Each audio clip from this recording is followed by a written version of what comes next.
तो previous class में magnetic dipole के लिए हम लोग फील्ड फाइंड किए थे एक एक्सियल लाइन पर। आज हम लोग इक्वेटोरियल लाइन पर और फील्ड निकालने का तरीका भी बताए थे। पहले तो कूलम्स लॉ मैग्नेटिज्म का थोड़ा पढ़ा दिया था कि दो मैग्नेटिक चार्ज है, उसके बीच का सेपरेशन है। तो Coulomb's law in magnetism simple. खोल दो, वो लाइट नहीं है। तो यहाँ पर हमने सिंपल जो कूलम्स लॉ मैग्नेटिज्म पढ़ा था कि जैसे मैग्नेटिक चार्ज की बात कर लेते हैं। तो मैग्नेटिक चार्ज एक M1 ले रहे हैं, दूसरा मैग्नेटिक चार्ज M2 ले रहे हैं, इनके बीच का सेपरेशन R ले रहे हैं। तो इन मैग्नेटिक चार्ज इसको हम लोग पोल स्ट्रेंथ भी कहते हैं। तो ये directly proportional to product of pole strength inversely proportional to square of the distance. तो यहाँ पर कांस्टेंट ऑफ प्रोपोर्शनलिटी हम लोग यूज करते हैं म्यू नॉट बाई 4 पाई। तो F equal to mu naught by 4 pi M1 M2 by R square. अब यहाँ पर ये तो फोर्स मिल गया, हम लोग को फाइंड करना मैग्नेटिक फील्ड। तो सिंपली जैसे मान लो एक मैग्नेटिक चार्ज है, इसके नियर बाई कहीं पर एक छोटा सा मैग्नेटिक चार्ज या एक मैग्नेटिक सब्सटेंस को प्लेस किया, इस पर मैग्नेटिक चार्ज या पोल स्ट्रेंथ इसका M और यहाँ पर M0। तो ये इसके ऊपर फोर्स एक्सर्ट किया, तो इसका मतलब इस P पॉइंट तक फील्ड का एग्जिस्टेंस है। तो force experienced by this pole strength और मैग्नेटिक चार्ज, इसी को हम लोग फील्ड कहते हैं, P से रिप्रेजेंट करेंगे। तो इन दोनों के बीच यदि हम फोर्स निकालते हैं तो फोर्स का वैल्यू हो जाता mu naught by 4 pi M0 by R square. अब इसका फील्ड यदि निकालोगे तो F पाई M0 हो जाएगा, M0 कैंसिल हो जाएगा, तो mu naught by 4 pi M by R square हो जाएगा। तो ये मैग्नेटिक फील्ड का एक्सप्रेशन याद रखना है और इसी को हम लोग यूज करेंगे। ठीक, ये चीज दिमाग में रखना है कि जब मैग्नेटिक डाइपोल की बात है तो ये नॉर्थ पोल, ये साउथ पोल, इसका पॉजिटिव पोल स्ट्रेंथ होता है, इसका नेगेटिव पोल स्ट्रेंथ होता है। डाइपोल मोमेंट का डायरेक्शन साउथ से नॉर्थ की तरफ। इसी बेसिस पर हम लोग अभी मैग्नेटिक फील्ड निकालेंगे ड्यू टू बार मैग्नेट, और वो हम लोग पहले एक्सियल निकाले थे, आज इक्वेटोरियल निकालेंगे एट एनी पॉइंट। ये सब एक्सप्रेशन आज होगा। ठीक है, यहां तक आ गया समझ में? तो यहाँ पर सेकेंड पॉइंट कहता है point on the equatorial line. Equatorial line का मतलब परपेंडिकुलर बाइसेक्टर। तो ये हमारा डाइपोल है, इसका परपेंडिकुलर बाइसेक्टर यहाँ पर हमको निकालना है, जिसका डिस्टेंस हम d ले लें। अब यहाँ पर साउथ पर नेगेटिव पोल स्ट्रेंथ, नॉर्थ पर positive pole strength, dipole length कितना हो गया 2L। अब यहां से इसको ज्वाइन करो तो ये magnetic field due to south हो गया। क्यों? यहां पर मैग्नेटिक चार्ज हमने M रखा तो अट्रैक्शन हुआ, तो attraction towards the given pole strength, मतलब टुवर्ड्स साउथ हो गया। दूसरा, नॉर्थ के कारण से P पॉइंट पर निकालोगे तो क्या आएगा? रिपल्सन। यहां पर क्या होगा? एक मैग्नेटिक चार्ज को रखा तो ये क्या हुआ? Radially outward due to north. अब इसके दो कंपोनेंट बन जाएंगे, एंगल थीटा ले लेंगे, तो यहां पर इसके कंपोनेंट BN के क्या बन गए? BN cos theta. इसका कंपोनेंट क्या बन गया? BN sin theta. फिर BS, इसका कंपोनेंट क्या बना?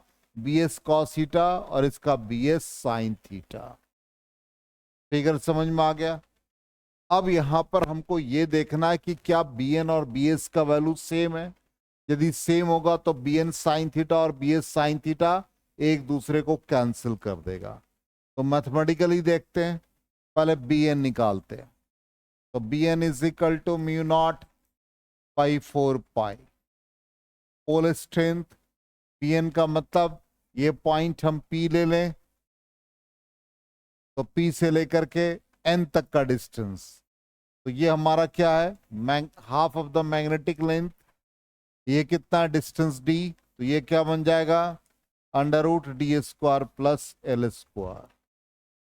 ठीक, तो यहां पर क्या बन गया, पी से एन तक का डिस्टेंस। तो ये हो गया mu naught by 4 pi, P से एन तक का डिस्टेंस कितना आ गया, डी प्लस एल का whole square, sorry under root D square plus L square. तो D square plus L square का रूट का स्क्वायर करोगे तो root cancel. Magnetic field due to south pole mu naught by 4 pi M divided by P से A तक S तक का distance. तो mu naught by 4 pi M, P से एस तक का डिस्टेंस कितना आ गया, D square plus L square. दोनों का वैल्यू सेम है। क्या इंडिकेट कर रहा है कि B N sine theta and B S sine theta एक दूसरे को कैंसिल कर देगा। तो कैंसिल ईच अदर। तो रिजल्टेंट मैग्नेटिक फील्ड किधर निकलेगा, बी एन कॉस थीटा और बी एस कॉस थीटा का सम। बी एन और बी एस दोनों इक्वल है, तो क्या बन गया ये, इधर 2 bn कॉस थीटा और B S cos theta. B N का वैल्यू यहां से सब्स्टिट्यूट कर दो, तो क्या आ गया, mu naught by 4 pi M divided by D square plus L square होगा।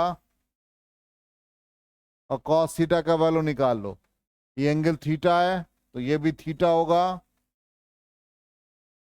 होगा, इसका मतलब कॉस थीटा इस ट्रायंगल में क्या बन गया, base by hypotenuse. Yes no, तो ये वैल्यू डाल दो, तो L divide by under root D square plus L square. तो ये क्या गया, mu naught by 4 pi M into 2l divide by इसका पावर 1 और इसका पावर हाफ। क्या बन जाएगा, D square plus L square to the power 3/2। ये क्या कहलाएगा, M into 2l magnetic moment. इसलिए फाइनली बी का वैल्यू क्या आ गया in terms of magnetic moment, mu naught by 4 pi M by D square plus L square to the power 3/2। बोलो आया समझ में यहां तक, चलो इसको नोट करो फिर आगे बढ़ते हैं।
हो गया, नोट कर लिया?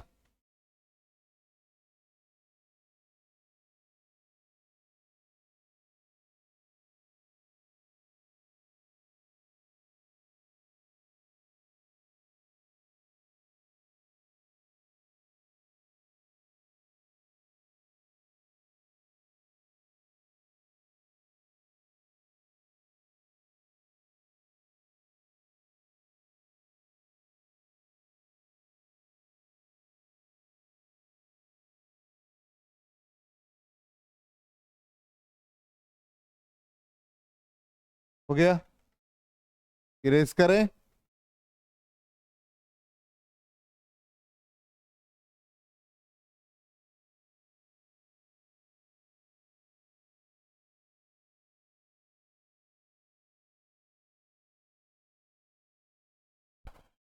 तो फाइनली ये रिजल्ट आ गया। अब इस रिजल्ट का देखो यूज क्या है। तो यहां पर हम इसको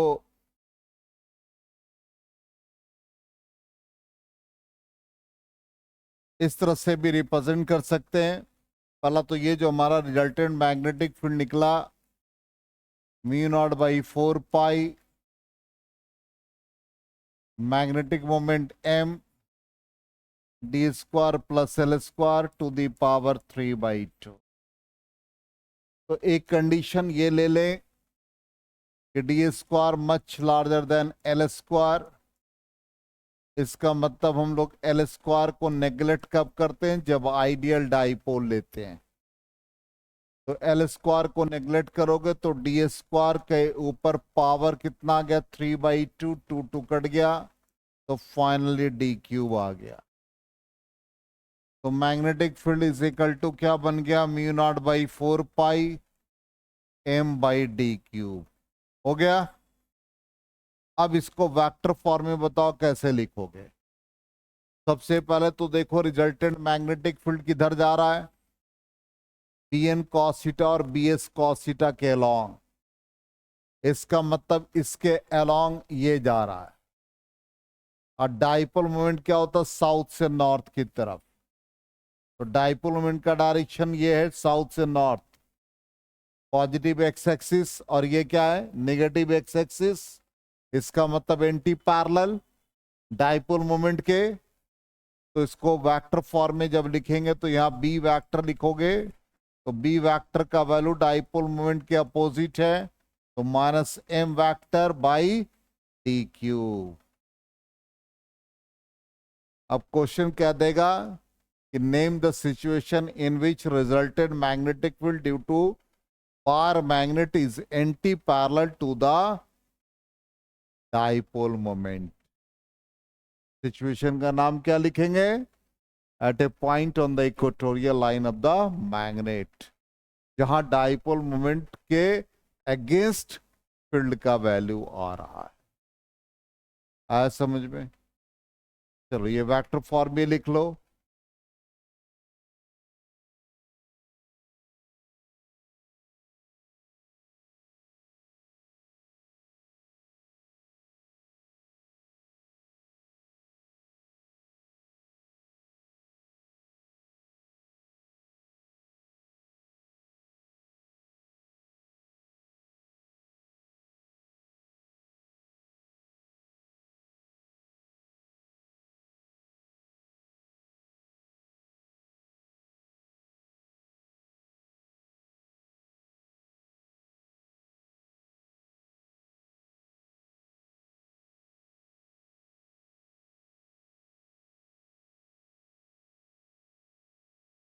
चलो इरेज करें।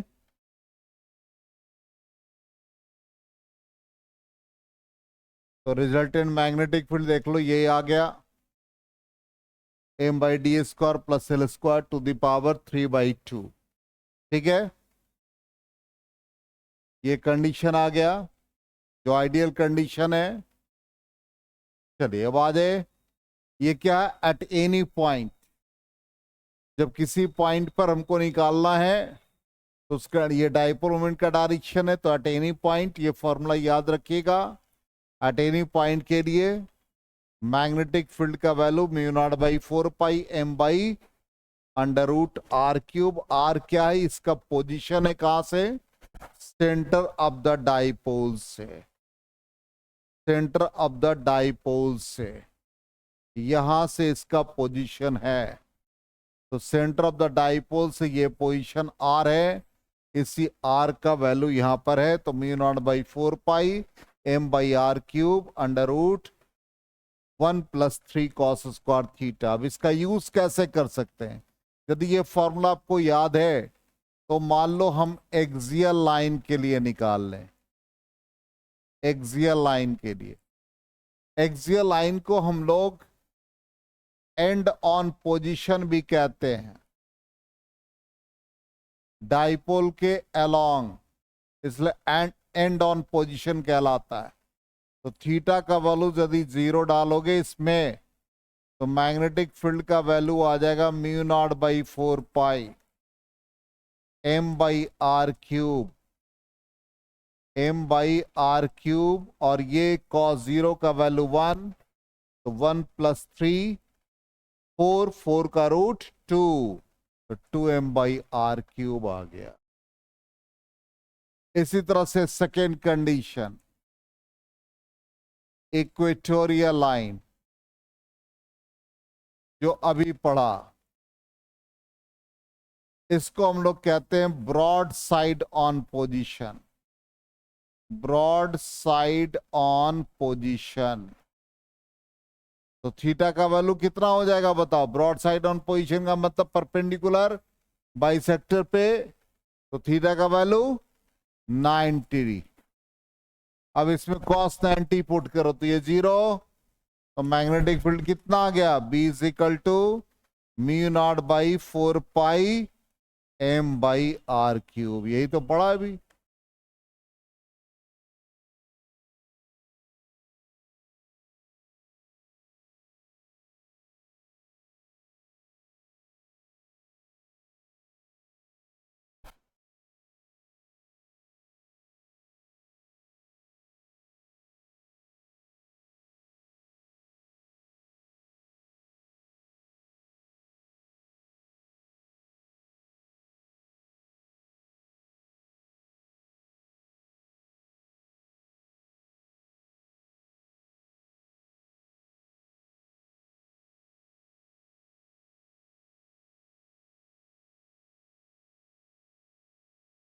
हो गया?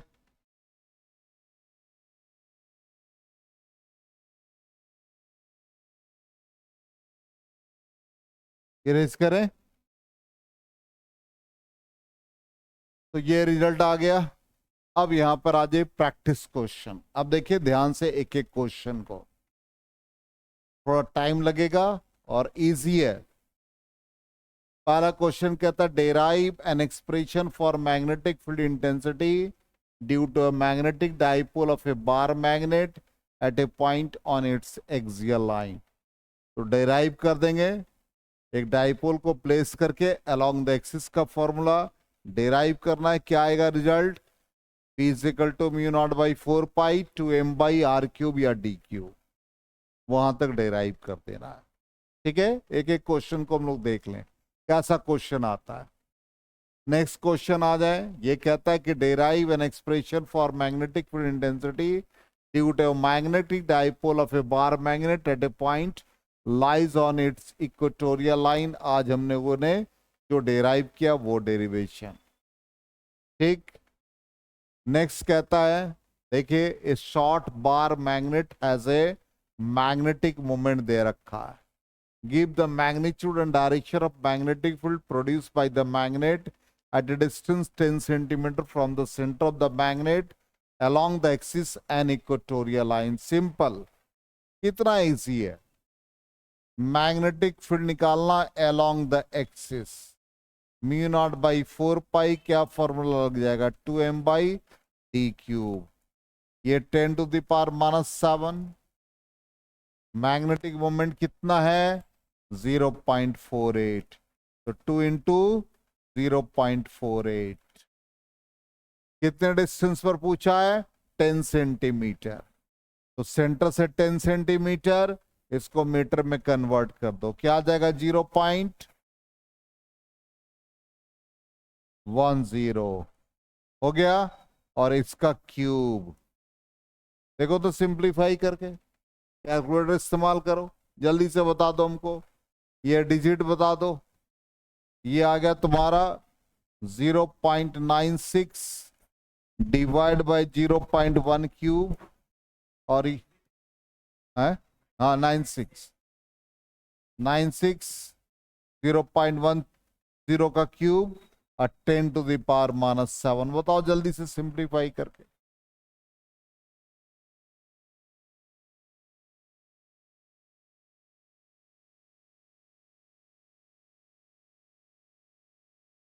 अरे सीधा 10⁻, ये कितना है?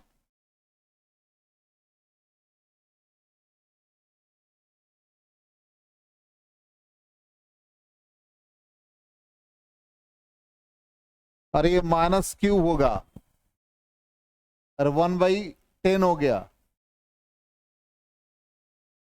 अरे नहीं भाई, 0.96 इंटू 10⁻⁻⁴ बचेगा। और ये क्या चीज बा टेस्ला में? तो 1 Tesla 10⁻⁴ Gauss and 1 Gauss 10⁻⁴ Tesla. इसका मतलब 10⁻⁴ टेस्ला बिकम्स 1 गॉस। तो रिजल्ट क्या आ गया? 0.96 गॉस। यही आंसर है। अब फिर कहां पूछा है? इक्वेटोरियल लाइन और बी एक्सियल, और बी इक्वेटोरियल को डिवाइड करोगे तो क्या आएगा? 2:1 का रेशियो। क्या पूछ दिया? B equatorial. तो क्या हो गया? B axial by 2। एक्सियल का कितना वैल्यू है? 0.96 गॉस। करने की भी जरूरत नहीं है, 2 से डिवाइड कर दो, 0.48 गॉस। और मैग्नेटिक फील्ड का डायरेक्शन इसमें किधर हुआ? इक्वेटोरियल में किधर हुआ? डाइपोल मोमेंट के अलोंग। ये क्या होगा? डाइपोल मोमेंट के जस्ट अपोजिट। तो यहां क्या आना चाहिए? North to south. ये एरर है। आ गया समझ में? Yes no? चलो कंप्लीट करो।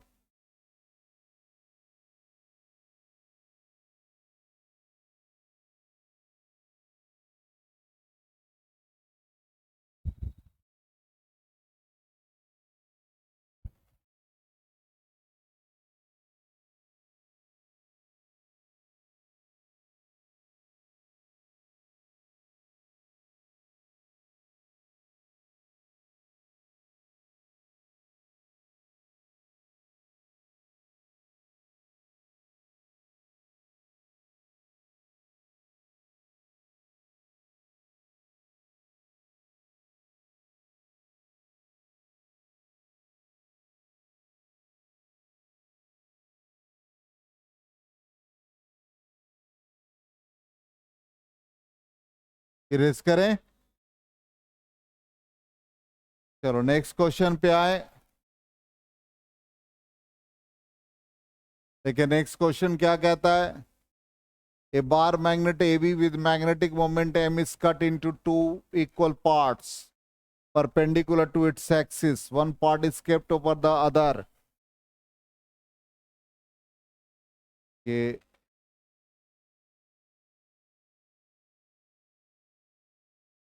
क्लीन नहीं हुआ, तो क्या रीजन है?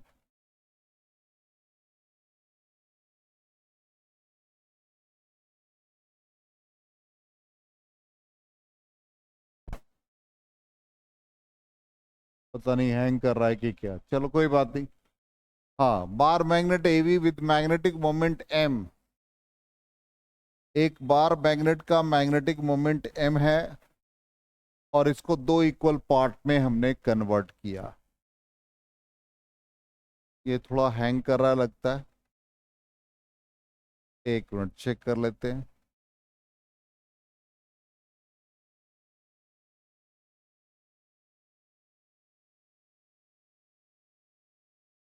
हाँ, बार मैग्नेट इसका मैग्नेटिक मोमेंट m, इसको दो इक्वल पार्ट में कन्वर्ट कर दिया परपेंडिकुलर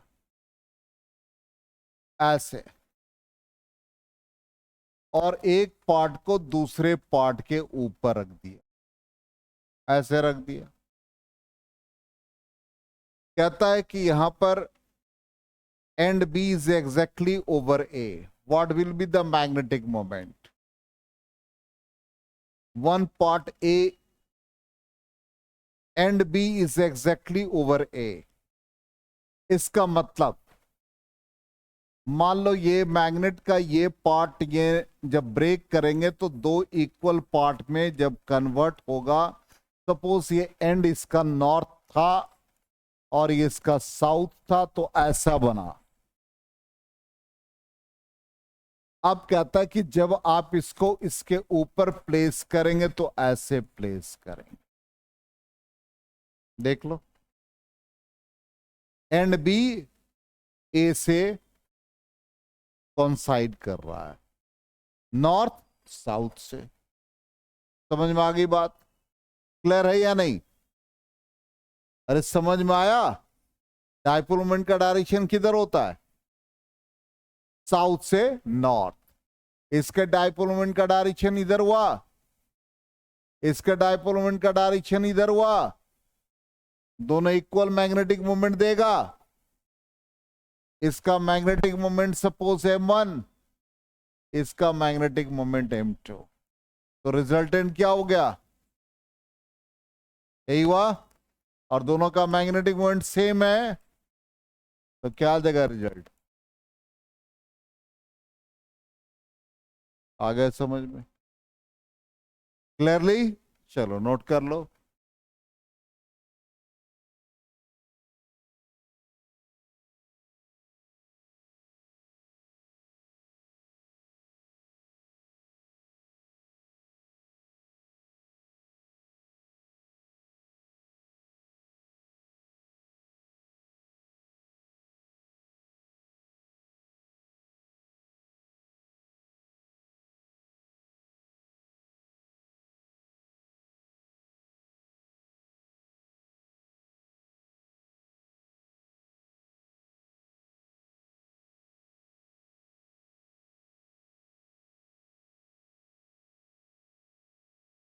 इरेज करें? चलो नेक्स्ट क्वेश्चन देखो। नेक्स्ट क्वेश्चन कहता है bar magnet with magnetic moment m is cut into two equal parts. The two parts are placed perpendicular to each other so that their north pole touch each other. What will be the magnetic moment of the combination so formed? मतलब आपने m को दो equal part में किया और एक दूसरे के परपेंडिकुलर रखा, तो ये नॉर्थ साउथ हो गया। तो कहता there north pole touch each other, एक का नॉर्थ है तो दूसरा भी परपेंडिकुलर ऐसे रखना है कि दूसरे का भी नॉर्थ यहां टच कर जाए। तो इसका मैग्नेटिक मोमेंट साउथ से नॉर्थ, इसका मैग्नेटिक मोमेंट साउथ से नॉर्थ, दोनों मैग्नेटिक मोमेंट क्या हुआ? परपेंडिकुलर। तो रिजल्टेंट मैग्नेटिक मोमेंट बता दो परपेंडिकुलर के लिए।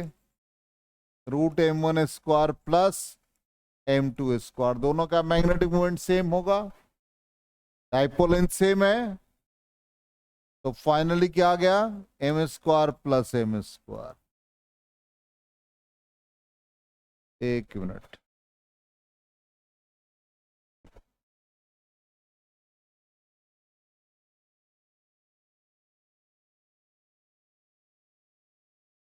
what will be the magnetic moment of the combination? A bar magnet with magnetic moment is cut into two equal parts.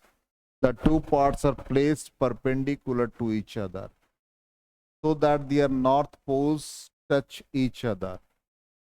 North के साथ टच कर रहा है,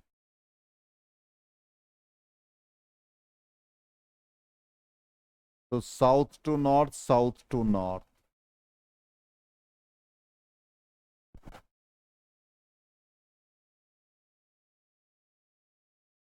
एक और भी चीज है जो हम थोड़ा जल्दबाजी कर गए, ठीक, जल्दबाजी कर गए इसलिए एरर आ गया। एक मैग्नेट जब ऐसा है, इसका मैग्नेटिक मोमेंट m है, मैग्नेटिक लेंथ l है, ठीक। पोल स्ट्रेंथ इसका स्मॉल m है। जब इसको दो पार्ट में ब्रेक करेंगे तो लेंथ तो इसका l डैश हो जाएगा, मैग्नेटिक मोमेंट इस पूरे का m है, तो इसका नया मैग्नेटिक मोमेंट m डैश बनेगा। और पोल स्ट्रेंथ क्या हो गया, सेम रहा। तो नया मैग्नेटिक मोमेंट जो m डैश बनेगा, पोल स्ट्रेंथ सेम रहा, लेकिन l डैश क्या हो गया, आधा हो गया। इसका मतलब क्या हो गया, पहले वाले लेंथ का आधा, तो क्या बन जाएगा इसका ml/2, पहले वाले मैग्नेटिक मोमेंट का आधा। समझ में आ गई बात क्लियरली, इसलिए m/2 बना। अब इसमें वैल्यू पुट करो, एक का क्या बना m/2, इसका भी m/2, क्या गया, सिंप्लीफाई करो, m²/4 का ट्वाइस, क्या बन गया ये m²/2 मीन्स m/√2। नहीं तो गलती कर जाते, ब्लंडर हो जाता, फिर उसके बाद नंबर भी ब्लंडर ही मिलता। समझ में, चलिए नोट कर लीजिए।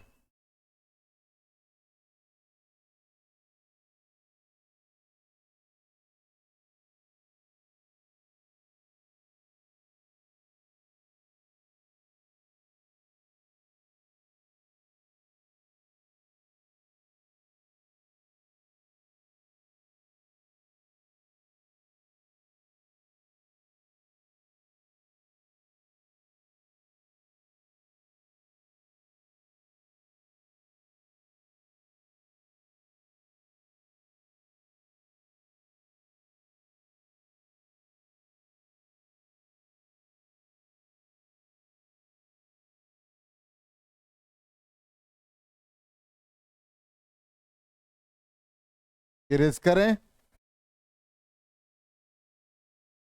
देख रहे क्वेश्चन सब कितना अच्छा क्वेश्चन सब आ रहा है।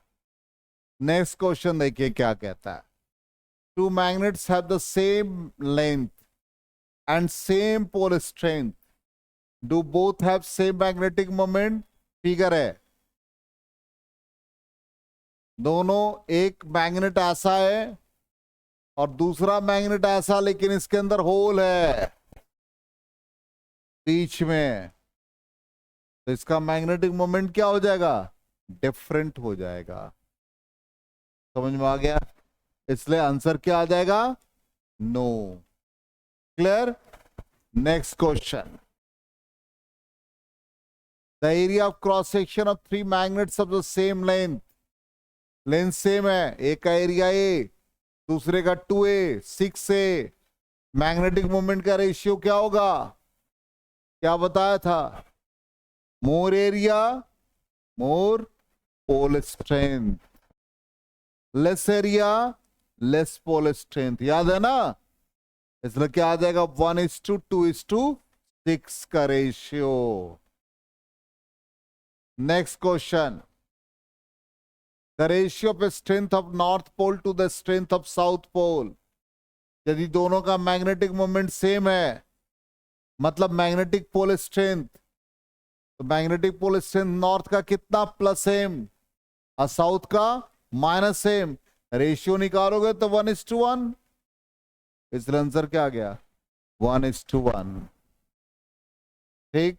Next question, if the bar magnet of magnetic moment is replaced by a solenoid of cross sectional area इतना number of turns but of same magnetic moment, find the current flowing through the solenoid। Solenoid का magnetic field क्या होता है? Mu naught N I. N का मतलब क्या हो गया? Total number of turns per unit length. अब बार मैग्नेट का मैग्नेटिक मोमेंट इतना है, उसको सोलेनॉइड से रिप्लेस कर दिया। क्रॉस सेक्शनल एरिया इतना दे रखा है, नंबर ऑफ टर्न्स दे रखा है, कहता है मैग्नेटिक मोमेंट सेम होगा, करंट निकालना है। तो मैग्नेटिक फील्ड निकालना पड़ेगा किसका भाई? बार मैग्नेट का। तो बार मैग्नेट का मैग्नेटिक फील्ड क्या होगा? बोलो जल्दी से।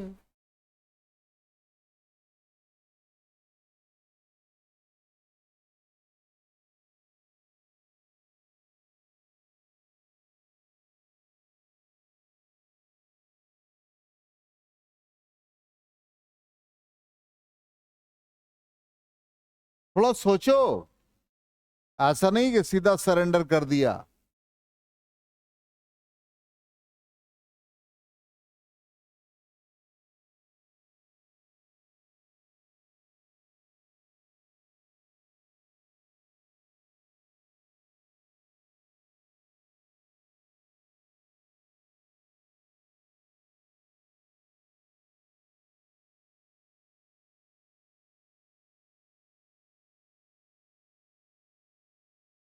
इतना जल्दी परेशान हो गए?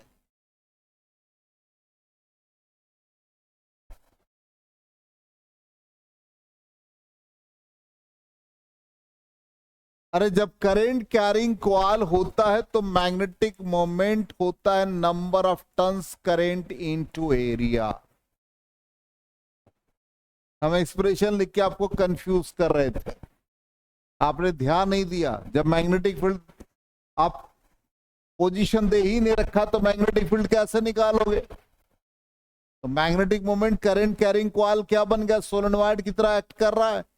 हर एक करंट कैरिंग लूप एक मैग्नेट बनता है। ये एक मैग्नेट, ये फिर एक मैग्नेट, ये फिर एक मैग्नेट। इसका मतलब टोटल मैग्नेट का मैग्नेटिक मोमेंट क्या बन गया? नंबर ऑफ टर्न से मल्टीप्लाई। मैग्नेटिक मोमेंट कितना दे रखा है? 0.40। नंबर ऑफ टर्न्स कितना है? अरे भाई बोलो तो। 1000। Total number of turns, N capital हो गया। करंट निकालना है, एरिया कितना दे रखा है? 2 × 10⁻⁻⁴। देखो सॉल्व करके कितना आया।